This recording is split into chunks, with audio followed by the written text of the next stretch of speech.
Bienvenue Laurent Fabius. Merci. Bonjour, merci d'être avec nous. Le président de la République et vous-même avez sans cesse prévenu qu'il n'y aurait aucun accord sans l'engagement de l'Iran à renoncer à l'arme nucléaire. Est-ce qu'elle s'y est vraiment engagée? Pas de bombe atomique d'Iran.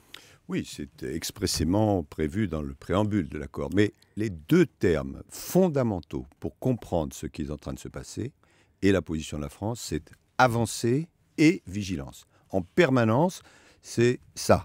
Et quand on regarde, il sera certainement public, l'accord qui a été signé, qui est un premier accord, ce sont ces deux termes qui sont importants. Avancée, c'est une avancée considérable. On va en parler. Et vigilance, parce que d'abord, on n'est pas au bout du processus, c'est qu'une première étape. Et en plus, il va falloir à chaque instant contrôler l'avancée de ce processus. Mais alors, ce matin, est-ce que vous doutez de l'Iran? Est-ce qu'il faut croire en l'Iran? Tout est contenu dans l'accord, vous le verrez lorsqu'il sera publié. L'Iran s'engage à renoncer à la perspective de l'arme nucléaire, c'est clair et c'est net. Autant en matière d'énergie nucléaire civile, comme nous l'avons toujours dit, il peut avancer, autant pour l'arme atomique, c'est non. Donc ça, c'est clair. Et puis de la même façon, et c'est le point sur lequel les Français ont été extrêmement vigilants, en ce qui concerne le stock d'uranium à 20%, il va donc être neutralisé. En ce qui concerne l'enrichissement, en ce qui concerne la centrale d'Arak, qui est dangereuse parce qu'elle est, comme on dit, proliférante, parce qu'elle dégage du plutonium qui peut être utilisé à des fins militaires, il est dit expressément qu'elle n'est pas prolongée, donc elle est bloquée. Mais ça, c'est la première étape. Nous avons à peu près 6 mois pour appliquer tout ça et vérifier cela. Et il y aura une deuxième étape qui doit être l'accord définitif. Et en permanence, l'attitude de la France, le président de la République avait dit cela et je suis resté exactement dans cette ligne, avancer parce que nous souhaitons une amélioration de la sécurité pour la région et pour le monde, et vigilance. Laurent Fabius, vous disiez ici même récemment, dans 1 an et peut-être moins, l'Iran aura une bombe. Est-ce que la menace s'éloigne ce matin? Je ne disais pas Elle ça. peut avoir la bombe. Je disais qu'elle pouvait avoir la bombe et que par rapport à ça, il n'y avait malheureusement que 2 voies possibles, ou bien la bonne voie qui est celle de la négociation, ce qui en est en train de faire, ou bien sinon on arriverait à des solutions qui auraient des conséquences désastreuses. Donc ce matin, il faut attendre de savoir si Téhéran respecte sa promesse. Et le président... Mais de la même façon, je dis la vigilance est dans les deux sens. C'est-à-dire que Téhéran sera également vigilant sur le fait que nous appliquons nos engagements. Nous sommes engagés par exemple à alléger un certain nombre de sanctions, c'est réversible. Vous verrez, quand vous verrez le texte, il y a 2 fois de suite une même expression qui est utilisée, qui est importante, consistant à dire « tant que tout n'est pas réglé, rien n'est réglé ». Mais est-ce que ça veut dire que pour la levée des sanctions, il faut une décision de l'Europe, et une décision à l'unanimité? Quand vous allez le faire? Quand?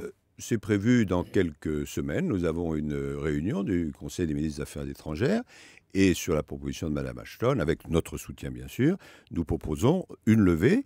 Mais cette levée de sanctions, elle est limitée, ciblée et réversible. C'est la même chose du côté américain. Le président Rouhani a dit tout de suite après l'accord, notre droit à l'enrichissement a été reconnu. L'Iran poursuivra l'enrichissement de l'uranium comme par le passé. Il a mal lu l'accord.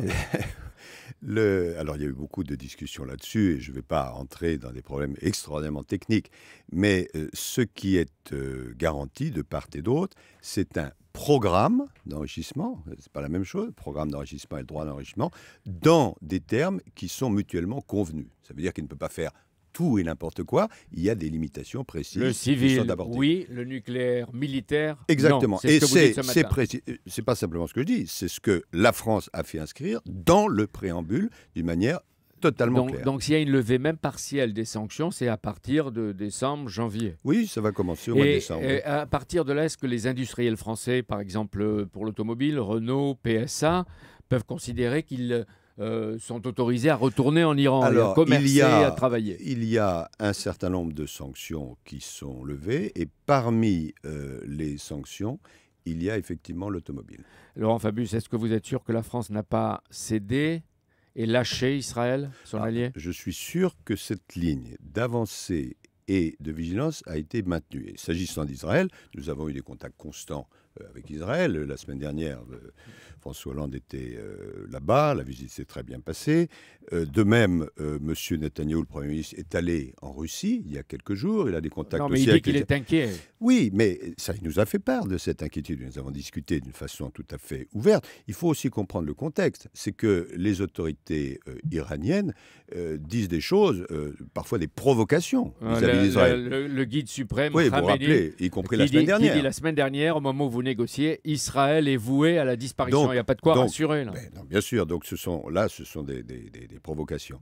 Et dans ce cadre-là, je comprends bien sûr la réaction d'Israël. Mais en même temps, nous travaillons, nous avons travaillé pour que ce soit la sécurité de l'ensemble des pays de la région, y compris d'Israël, qui soit mieux assurée. Mais est-ce qu'il n'y a pas la menace de frappe préventive d'autodéfense de la part d'Israël pendant cette période des 6 mois? Non, à ce stade, non, parce que personne ne le comprendrait. L'Arabie saoudite, les États du Golfe sont hostiles à cet accord parce qu'ils renforcent leur ennemi chiite et conquérant. Et s'ils se livraient aussi à la prolifération nucléaire militaire? Ce n'est pas du tout leur intention. Mais il faut bien comprendre que l'objectif de cet accord, avancée et vigilance, je le répète, les deux termes, on ne peut pas séparer l'un de l'autre, c'est d'améliorer la confiance relative en l'Iran. Mais, tant qu'il y a pas de preuves, et dans l'autre sens aussi. D'accord. Parce que nous, ce que nous souhaitons, c'est une amélioration de la sécurité régionale et mondiale. Or, tant que l'Iran était perçu comme je peux fabriquer une bombe et vous envoyer une bombe sur la tête, c'est le contraire de la sécurité. Et donc on travaille pour démanteler cela et éliminer ce risque. J'ai des questions de politique intérieure pendant que vous étiez à l'extérieur, et puis vous revenez. Mais je ne serais pas très, prolixe. Vous auriez confié au Nouvel Observateur que le président de la République vous avez pressenti, testé pour Matignon, vous auriez refusé. Pourquoi vous avez refusé? La langue française est riche, donc vous choisirez Calambre-Daine, Fabdez, Sornette, faites votre choix. Vous voulez dire que si vous l'avez proposé, vous auriez accepté? Mais non, mais écoutez, j'ai pas l'habitude de faire des confidences sur ce que me dit le président de la République et cette affaire est complètement sans fondement. Un jour, vous disiez à Bercy, il manque un patron, un chef. Aujourd'hui, est-ce qu'il manque un chef où? À l'Élysée, à Matignon? Mais non, vous ne m'emmènerez pas sur ce sujet, je suis désolé, mais je m'occupe de la politique extérieure de la France, j'essaie de le faire le mieux possible. Et je me limite mais vous ne dites cela. pas pour renforcer la France, il faut une vraie réforme fiscale, mais c'est le moment, c'est pas le moment? Vous savez, quand on regarde renforcer la France, ce que nous avons fait au Mali, ce que nous sommes en train de faire vis-à-vis de l'Iran, ce que nous faisons, parce que nous venons d'être désignés comme l'hôte de la conférence mondiale sur le climat en 2015, ce que nous faisons, ce que nous allons faire en République centrafricaine, ce que nous faisons dans l'ensemble des pays du monde, croyez-moi, quand la France parle en politique extérieure, on l'écoute. Mais vous savez, parce que vous êtes un homme, on peut dire, d'État, avec de l'expérience, qu'il faut peut-être en finir avec cette impression de désordre et pas de cohérence au sommet de l'État français. Écoutez, vous n'allez pas m'entraîner dans ce terrain-là. Il est certain qu'on est dans une période difficile, donc le cap doit être affiché, et puis tout le monde doit par le président de la République. Bien sûr, et tout le monde doit tirer dans la même direction.